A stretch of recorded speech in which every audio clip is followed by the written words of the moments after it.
So I made a mistake in the last video. And it's easy to do. We shouldn't do it, but I ended up doing it. And so I'm going to highlight to you how we have to correct our ABI model, which will inform what we do with some of the companies that you're about to do for your group projects. So I don't want you to make the same mistake that I made. So here's the mistake that I made. When we were going through ABI, Anheuser-Busch InBev, the last class, Anheuser-Busch InBev is based in Amsterdam, which means the share price is in euros. Okay? And when I exported the data for Anheuser-Busch InBev off of FA, I didn't notice this at the time, but when I loaded the custom model data, what's that say in the upper right-hand corner? US dollars. Well, that's a problem. I exported data in dollars, and I'm valuing a company in euros. The WACC is in a European WACC, and I can't have a European WACC in US dollars. And I can't have a European share price in euros, and then the financials underlying the DCF being in dollars. So we have a flawed model. And it's really easy to do, and I completely missed it because I wasn't paying attention, because there's a drop down up here for currency, and I happen to have set the currency to US dollars. So I want to make sure that I export it as euros. All right? Same thing on the EEO screen. The EEO was done in dollars. I need to make sure that it's done in euros. Right? So I'm going to be off by the exchange rate in my valuation. Right? So here's the point. This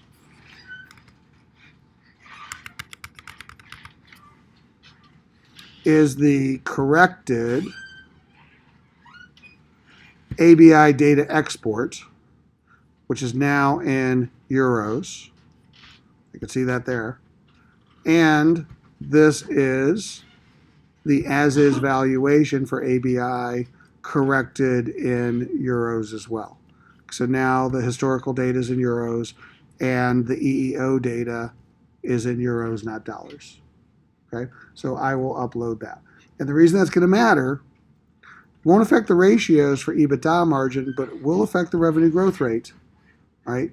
And it will affect my discounting to get to the share price.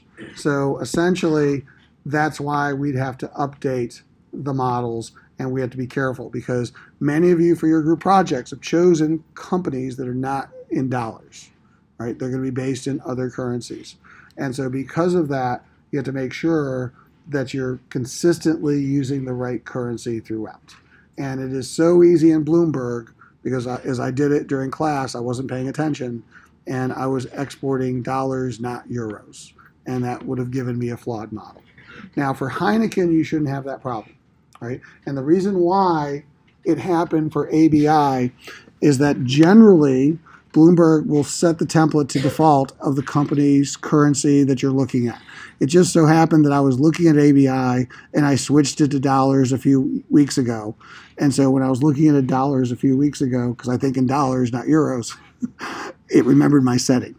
Okay, so generally, if you did Heineken today, it shouldn't be a problem for you. Like, it should actually be Heineken. But make sure you don't do that, particularly on your group projects. Okay, because then you turn in a flawed model. I don't want you to do that. So I'll give you the corrected model, but basically what it means is I'm going to get a slightly different growth rate. So again, following what we talked about on the assumptions, still okay with a CVG of around 4%, which is what I'd used before. I'm still okay with the EBIT margin and EBITDA margin. That's not going to change.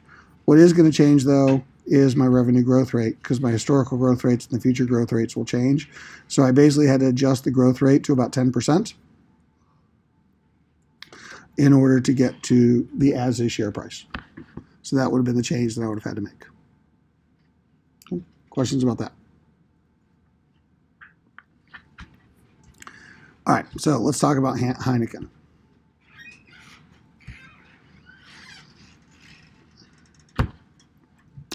So for the as is for Heineken, 4 things. Number 1, I needed to make sure I updated the data. So put in their WACC. That was the WACC as of Friday. Share price was around 80 euros. Make sure I update the shares outstanding. Change or update the CVG, EEO, data for sales and EBITDA, and then trading multiples, which got me an estimated margin. Okay, again, this would have been data from Friday. Okay, so basically here on the ratios, again, 4 things matter. Assuming I got a CVG of 4%, start out with the tax rate. I used 26.1 for the tax rate for Heineken. Okay. Now, how did I get this? I actually took an average of the last 5 years. That got me to 26.1. Now, again, ideally, look this up at analyst reports, talk to the company, get the data, but I'm okay with 26.1 because here's the other thing I did. I did a Google search. Netherlands corporate tax rate. For more than 200,000 in profits, it's 25%.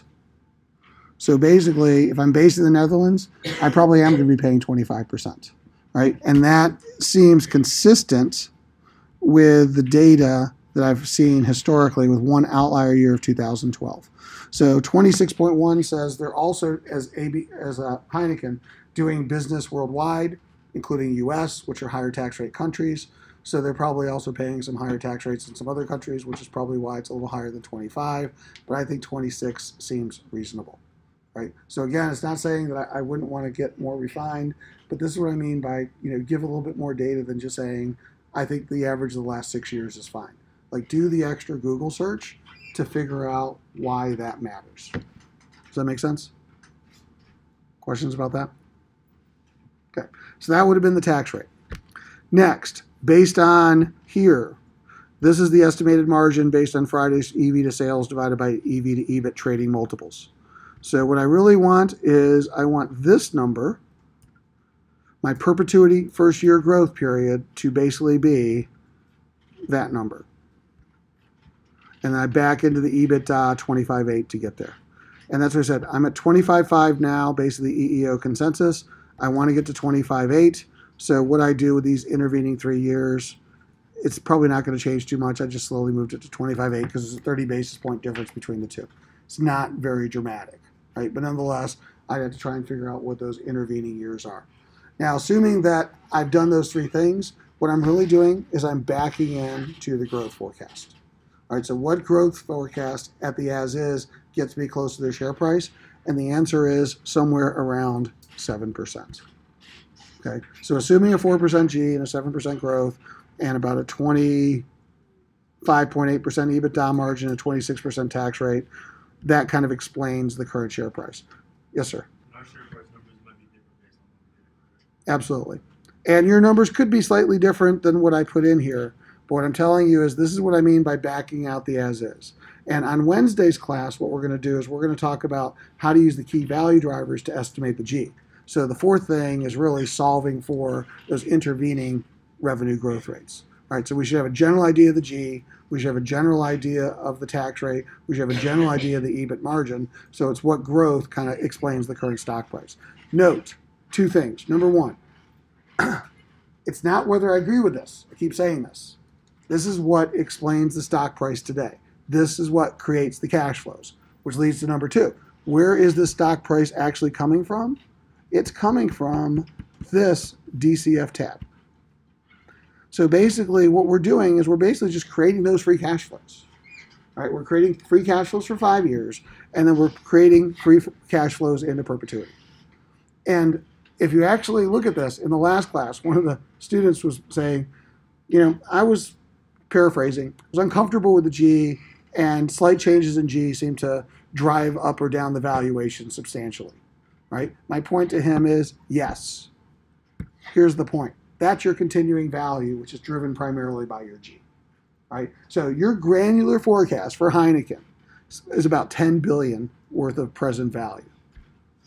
50 billion, 5 times as much, are basically long-term growth, expected ROIC, and WACC.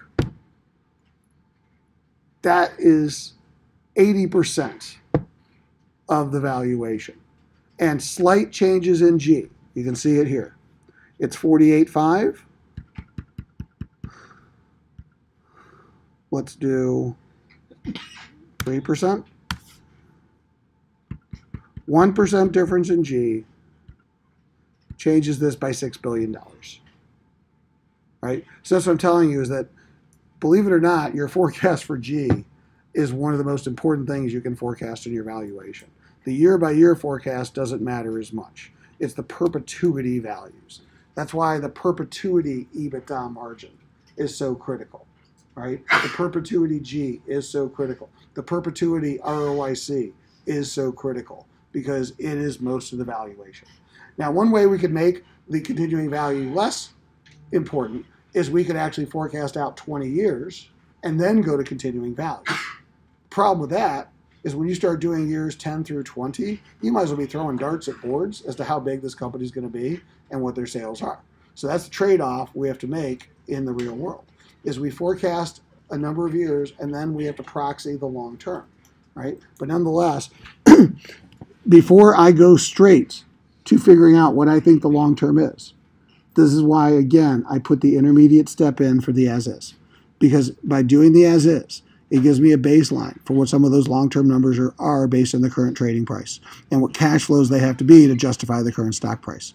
So as I said, it's not whether I agree with it, but at least it helps me, because if I go straight to what the G should be and I have no idea, and I just start putting it in, that's what I said, a 1% delta in G for Heineken is $6 billion at this level of return. So very quickly, 4%, 5%, 6%, that's a $12 billion delta divided by their shares outstanding of about 600 million. That's a 20 euro share price swing right there between 4 and 6%, plus or minus 1.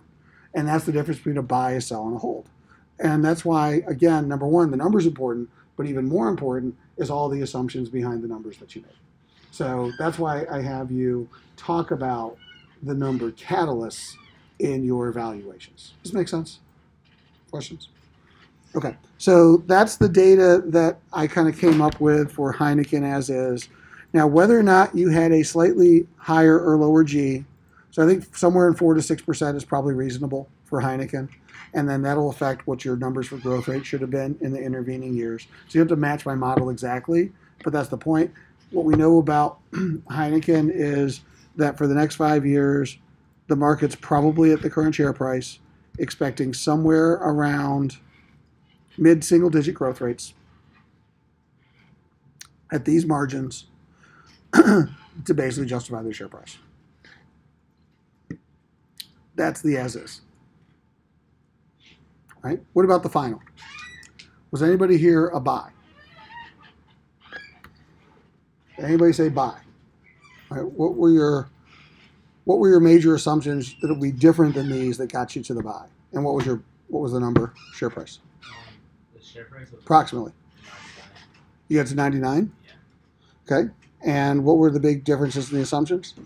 My revenue growth was pretty close. I had the EBITDA margin closer to 30 because the research, some of the research I was pulling said that they've been doing well on their margins and they should be able to continue to improve that. Did they give you that number, or is that the number you inferred based on that?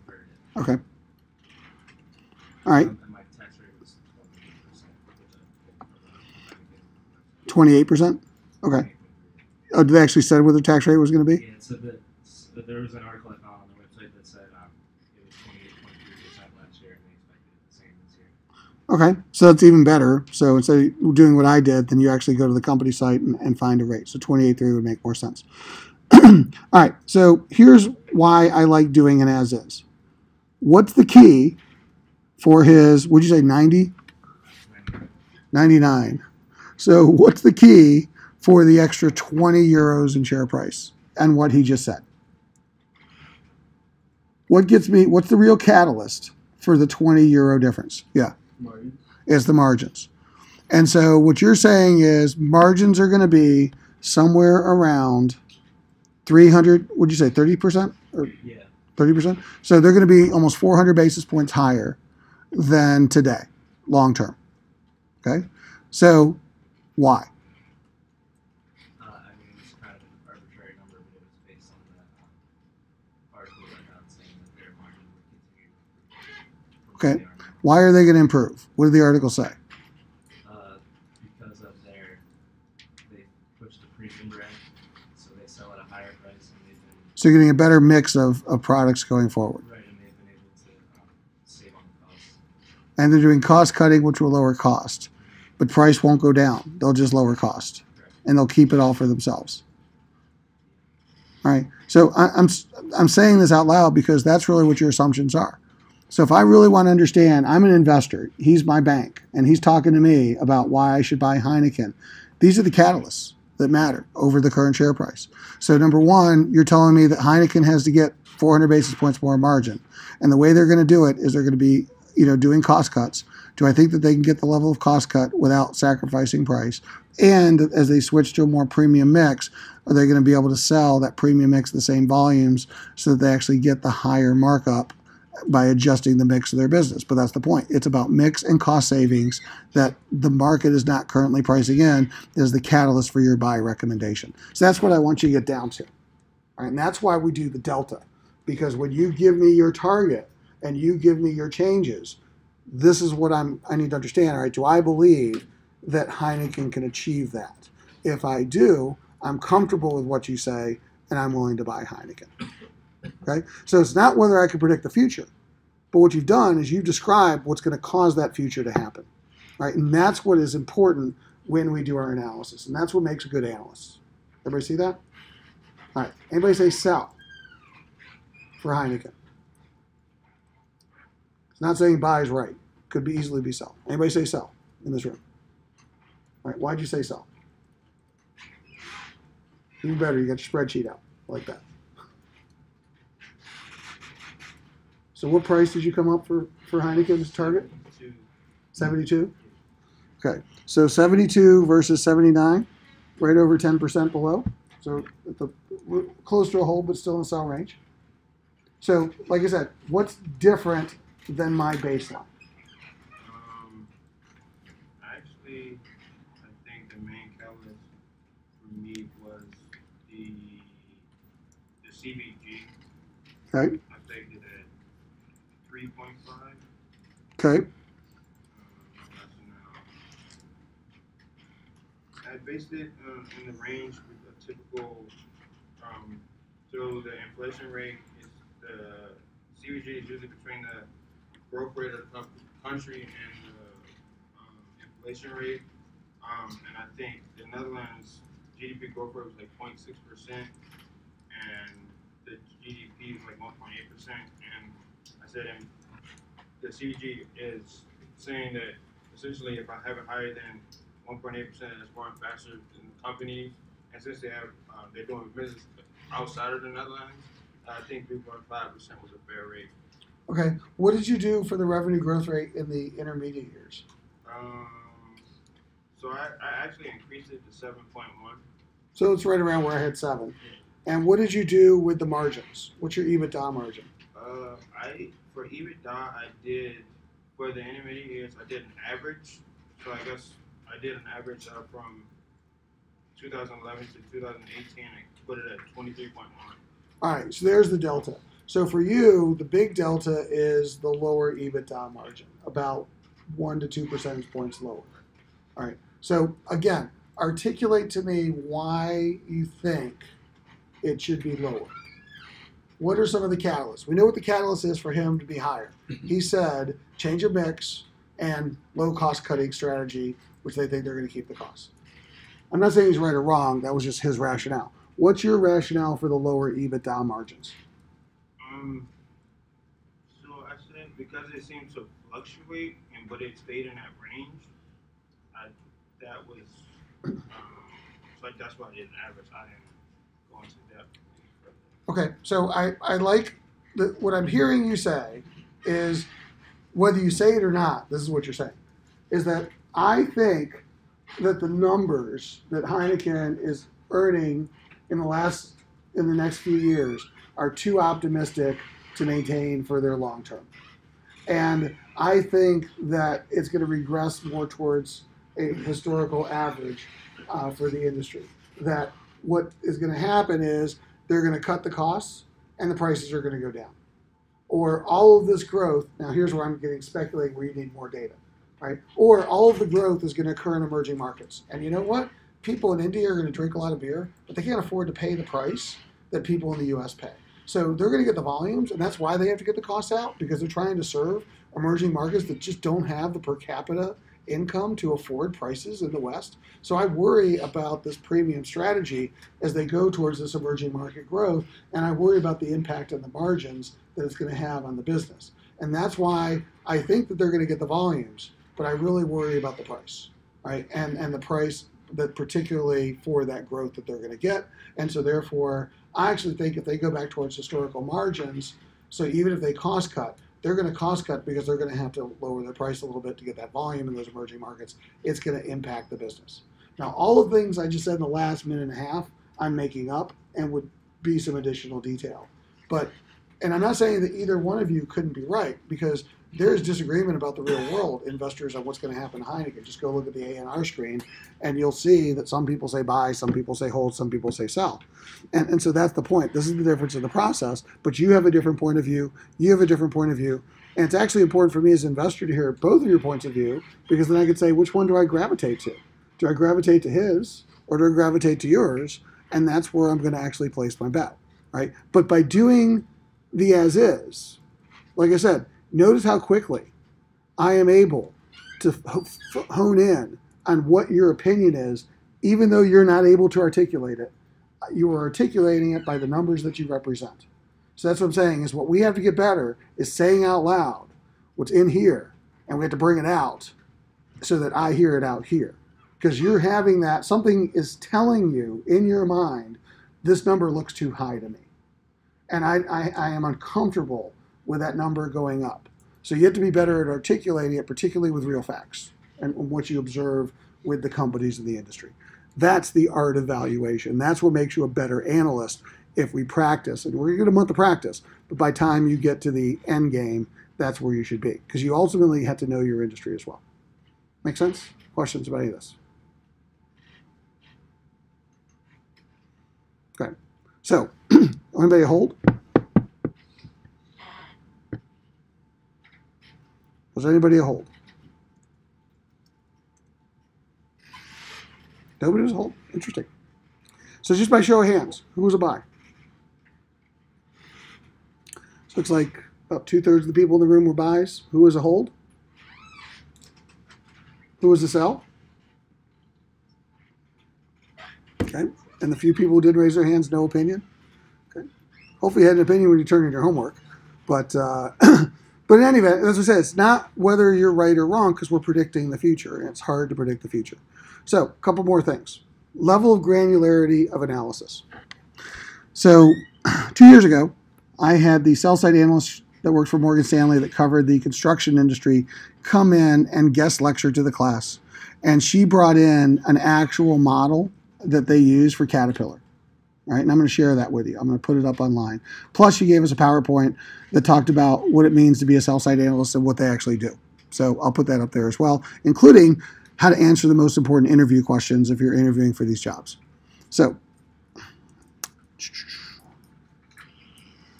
highlight a couple of these things.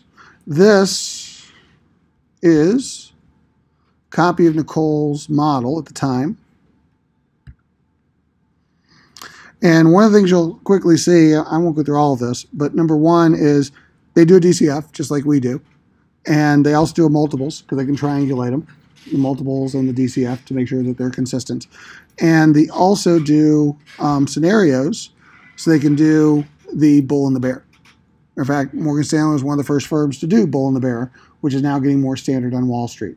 Right? Because just as we went through the analysis of the assumptions for the target, we do the same thing for the bull and the bear. Meaning your bull and the bear shouldn't just be plus or minus 10%. If you just tell me the range is plus or minus 10%, that's useless. Stop wasting my time. Okay? Because why is it plus or minus 10%? Why did you choose that range? The point of the bull is, given these catalysts, this is what could happen to the stock price on the upside in the next 12 months. And these are the catalysts that would lead to that, and these catalysts would have this impact. That's the point of the bull. And these are the catalysts that would lead to the bear, and these are the things that matter, and this is what would lead to the low range of the stock price. So again, what you'll consistently hear me repeating again and again and again is not just the number, but my assumptions, right? Because what's valuable for me to understand, and this is true in the real world, is what's the assumption you use to create the number, not just the number itself, right? And that is really what separates out the good analysts, is they know how to articulate assumptions, and more importantly, the assumptions are believable and somewhat realistic, right? When you get good at that, you become invaluable in any finance profession. Otherwise, you're just a plugger and a chugger, right? And anybody can do math. You're no different than any grad at any other school at that point. So this is how you can truly differentiate yourself and become super valuable. So with that in mind, here's the other thing that they presented on what they do in sell-side research.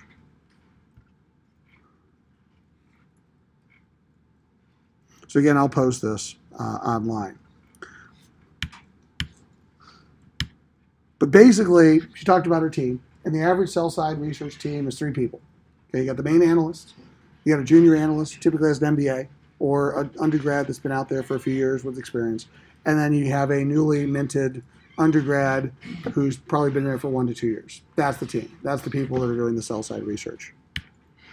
In terms of what they spend their time on, about a third of their time is talking to investors, right? These are the actual buy side of the stock.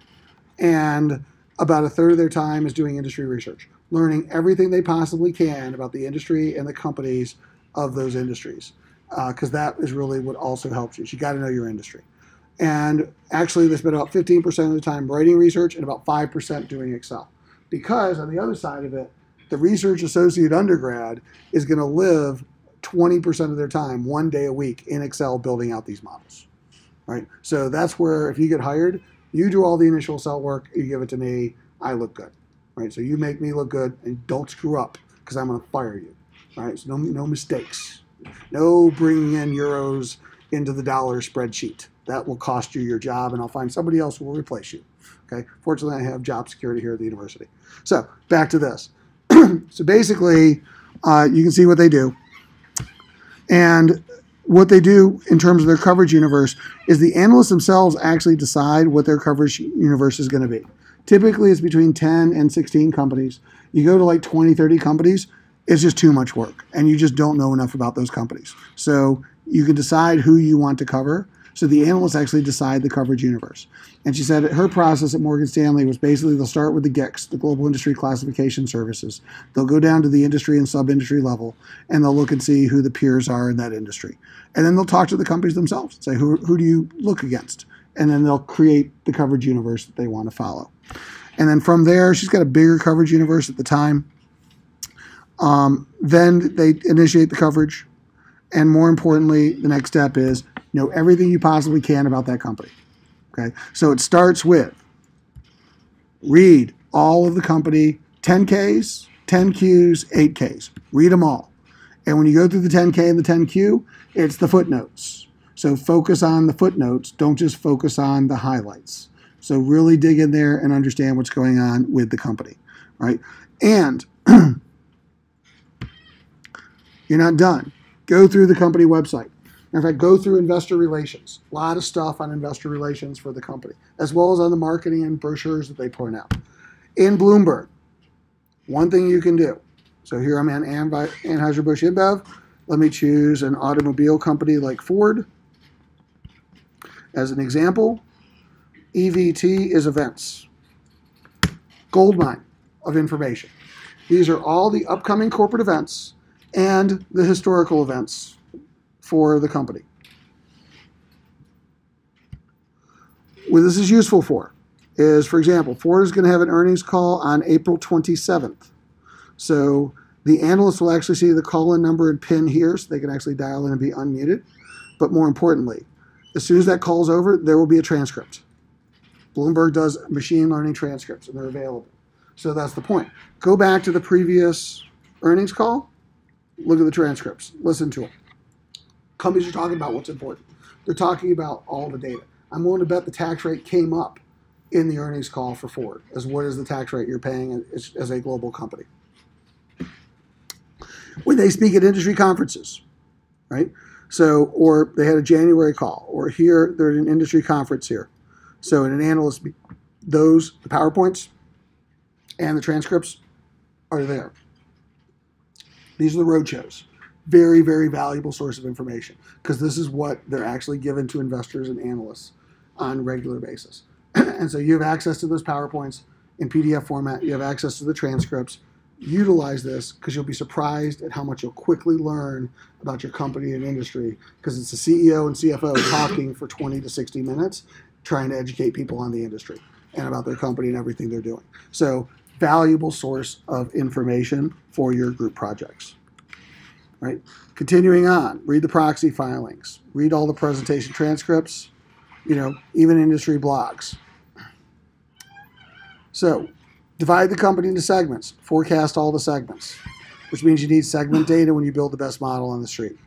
And your model is going to basically be, they go back many more than 5 or 6 years. We're only going back 6 years. They go back 20 years if they have data, looking for long-term trends.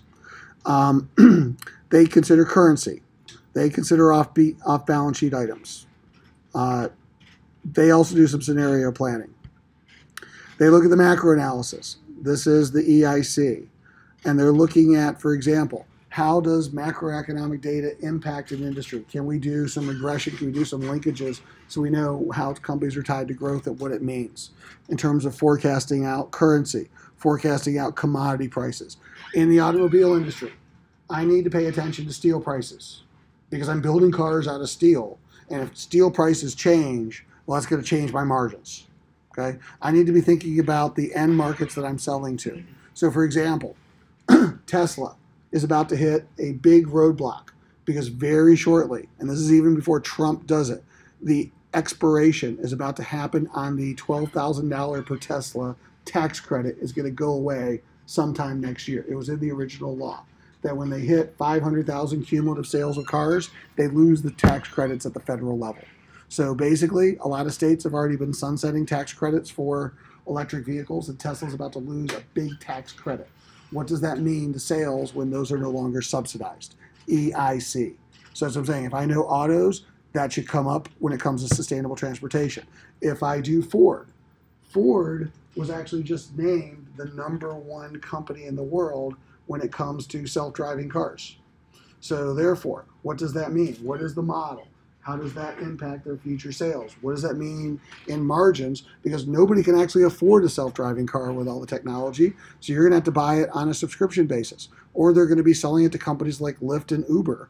And you're going to be buying the Ford car or using the Ford car in the sharing economy through that. So how does the channels work if I'm actually selling cars to Uber and Lyft versus selling it to you through a dealer when I add in the self-driving technology? And most people are saying that self-driving cars are going to be commercially available starting in 2021 to 2022.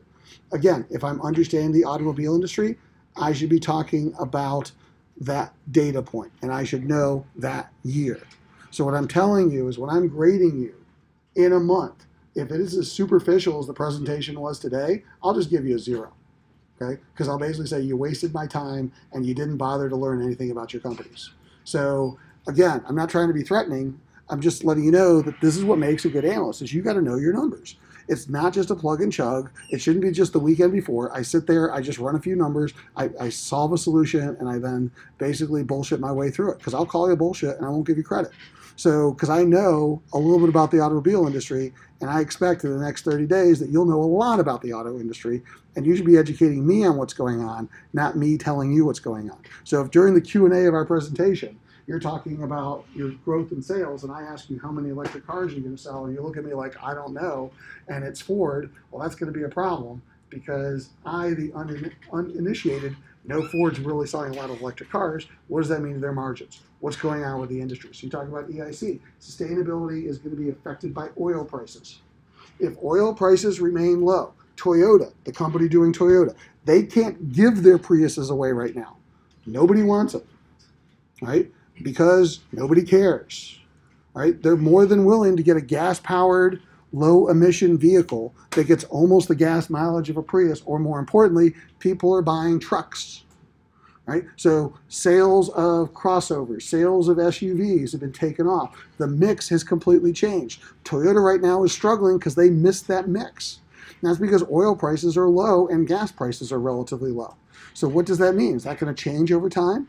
So are we dealing with high energy costs or low energy costs?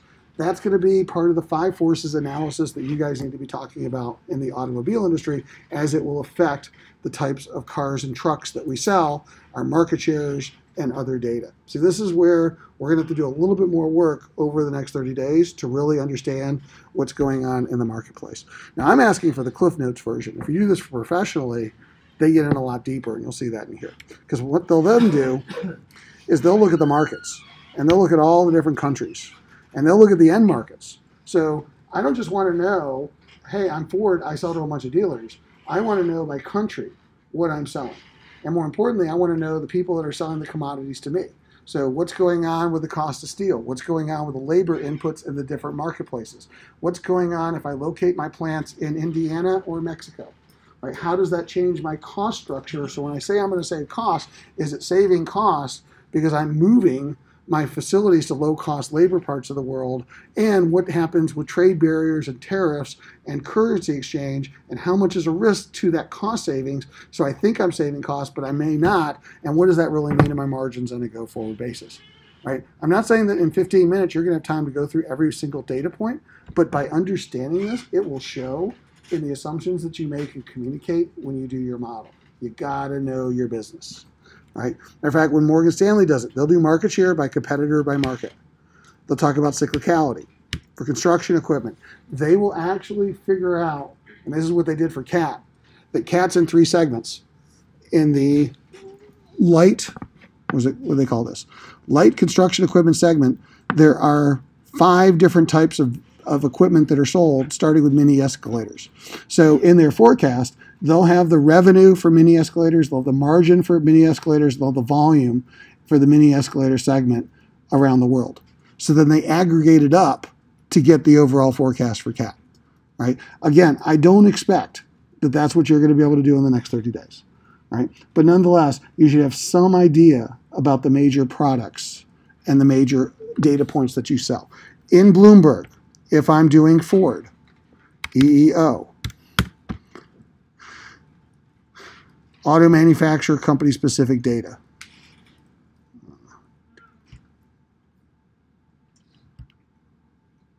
Vehicles sold, vehicles produced, okay, that are company branded. Not much here for Ford, but some of the automobile manufacturers may have more. So that's what I'm saying. It's based on selling 6.9 million cars. That's key to understand at Ford.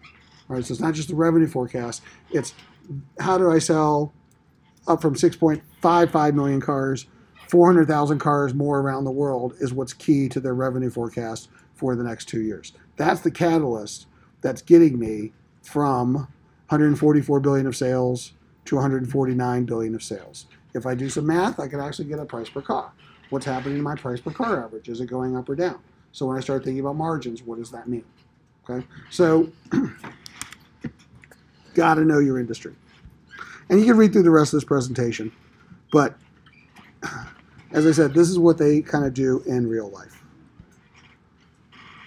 All right, questions about any of this? And I'm not trying to overwhelm you, but I am saying that in a month, I expect you to know a little bit more about this industry, a little bit more about your companies, a little bit more about the catalysts that are really behind these numbers that are driving the models. You still got to do the academic stuff that we're doing. You got to talk about the numbers. But as I said, we should have a much more informed conversation about why you're using Gs, what is really behind the revenue growth rate, what's really behind the margin assumptions, a little bit more detailed than what we just did for Heineken. Perfectly fine for an afternoon. And again, lots of practice. So here's the thing. Starting Wednesday, right? No homework between now and Wednesday, other than starting your group projects. But on Wednesday, in class, we'll have a live lecture. What we're going to do is we're going to pick a company, real world, and we're going to soup to nuts go through a process. And we're going to do that a lot over the next few weeks. So we're just going to keep practicing every class, companies, real valuations, focusing on different parts of the 4-step process during each class. So we'll do a lot of repetitive processes. So make sure you sit in front of a terminal. Make sure you come ready to go with Excel on Wednesday. Okay? Have a good day.